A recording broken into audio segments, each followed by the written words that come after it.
میں یہ سمجھتا ہوں کہ آج یہ ہمارا پلیٹ فارم اللہ کے فضل سے علم حدیث کے حوالے سے جو خدمت کر رہا ہے، آج اگر امام مسلم رحمہ اللہ تعالی زندہ ہوتے تو یقیناً گریڈنگ میں پہلا نمبر ہمارے اس پلیٹ فارم کو دیتے کہ ہم نے امام مسلم کے اس منہج کو، جو محدثین کا منہج انہوں نے ایک جگہ جمع کیا تھا، وہ عام بندے تک پہنچا دیا ہے۔ اعوذ باللہ من الشیطان الرجیم، بسم اللہ الرحمن الرحیم۔ سامعین محترم، انجینئر محمد علی مرزا اس سے پہلے بھی کئی مرتبہ تکبرانہ جملے استعمال کر چکا ہے، اور محمد علی مرزا یہ سمجھتا ہے کہ جس طرح کا اس نے علم حاصل کر لیا ہے اس طرح کا علم کسی کے پاس موجود نہیں ہے۔ آپ کے سامنے ابھی ریسنٹلی اس نے جو امام مسلم رحمۃ اللہ تعالی علیہ پر ایک ویڈیو بنائی، اس میں اس نے واضح طور پر یہ کہا کہ اگر امام مسلم رحمۃ اللہ تعالی علیہ یہاں آ جائیں، دنیا میں تشریف لے آئیں، تو پہلا جو نمبر ہے وہ ہماری اکیڈمی کو دیں خدمات دین پر۔ اب اس کی کیا حقیقت ہے؟ اولاً تو اس بات کو ذہن میں رکھیے کہ خدمات حدیث یعنی حدیث کو سمجھنے کے لیے، حدیث کے علم کو سمجھنے کے لیے مختلف علوم حاصل کرنے ہوتے ہیں، جس میں بیسک جو ہے، جو بندہ جس بیسک کو سیکھتا ہے وہ ہے عربی۔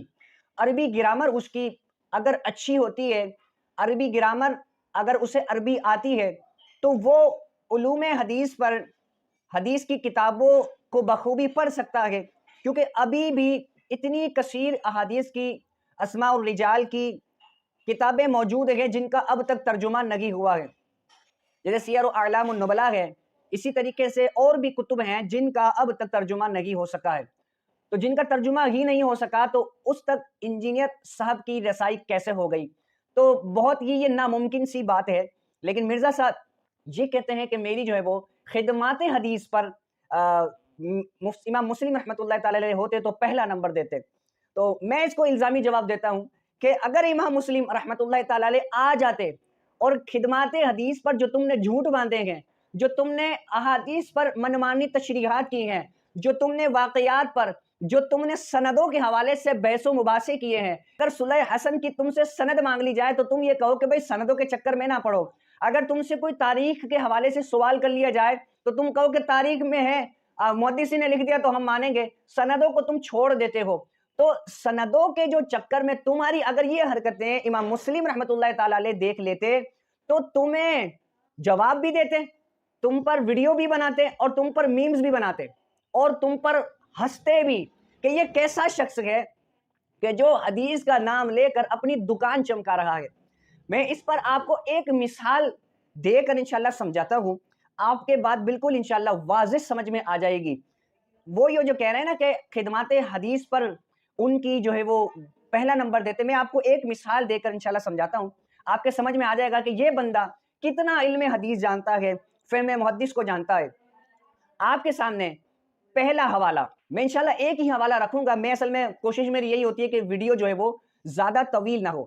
تو آج سے 4 مہینے پہلے جی ٹی وی نیوز پر انجینئر محمد علی مرزا صاحب نے ایک ضعیف حدیث مستدرک حاکم سے بیان کی، جو کہ صدیق اکبر رضی اللہ تعالیٰ عنہ صحابہ کرام کے حوالے سے اس کے بدلے میں جو بخاری مسلم میں حدیث تھی اس کے مقابلے میں جی ٹی وی نیوز پر مستدرک للحاکم سے ضعیف حدیث کو بیان کیا گیا، اور بالکل روافظ والا چہرہ مرزا صاحب کا وہاں نظر آ رہا تھا۔ اب یہ جو بات کی صحیح بخاری میں جو مولانا صاحب نے حدیث پیش کی کہ نبی الاسلام سے جب پوچھا گیا سب سے بڑھ کر محبوب کون تھا، تو سب سے بڑھ کر محبوب بیوی سے بھی پوچھ لیں، سیدہ عائشہ کے بارے میں المستدرک للحاکم کے اندر حدیث موجود ہے۔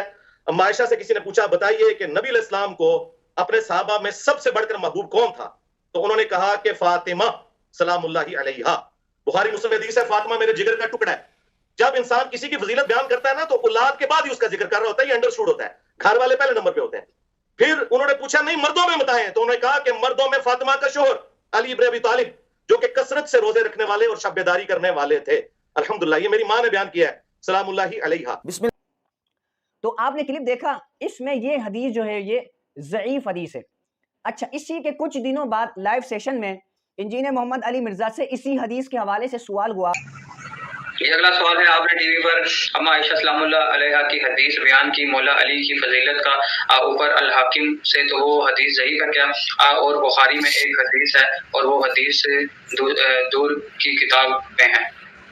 یہ اس طرح پہ پکٹ چوز نہ کریں، وہ جو انہوں نے بات کی تھی نا اس کے میں نے جواب میں بات کی تھی، امام حاکم نے اس حدیث کو صحیح کہا ہوا ہے۔ اس کے علاوہ بھی اور حدیثیں پیش کی جا سکتی ہیں. نبی الاسلام نے فرمایا فاطمہ میرے جگر کا ٹکڑا ہے، جس نے اسے تکلیف دی اس نے مجھے تکلیف دی.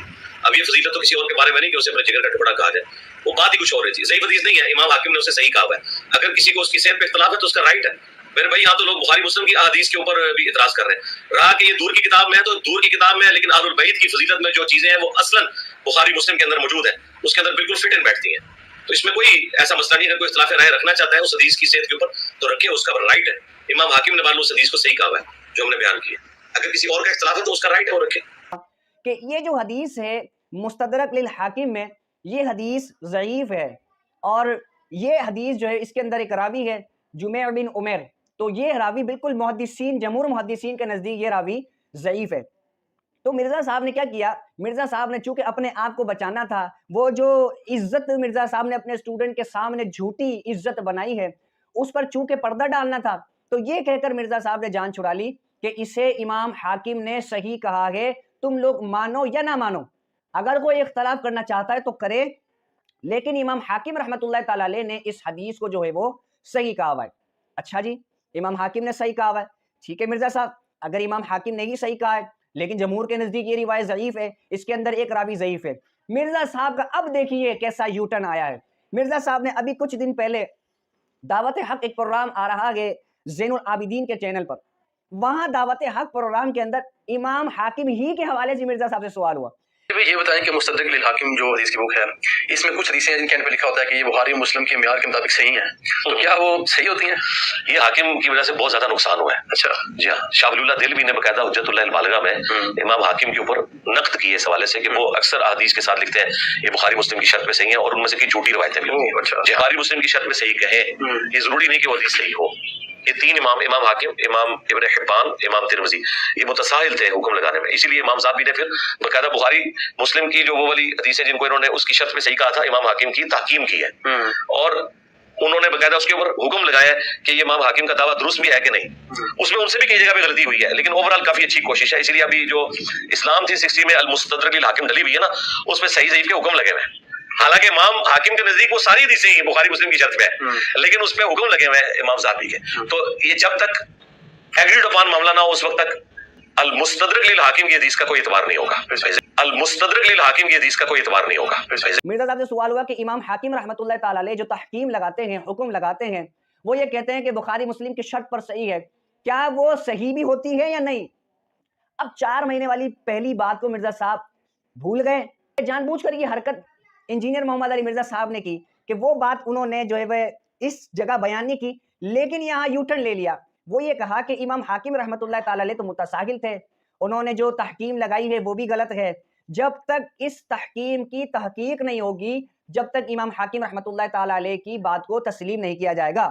لیکن مرزا صاحب 4 مہینے پہلے کہہ رہے تھے کہ امام حاکم نے صحیح کہا ہوا ہے، اور یہاں آ کر کہہ رہے ہیں کہ جب تک امام ذہبی رحمۃ اللہ تعالی علیہ اس بات کی موافقت نہیں کرتے، جب تک اس بات کو تسلیم نہیں کیا جائے گا.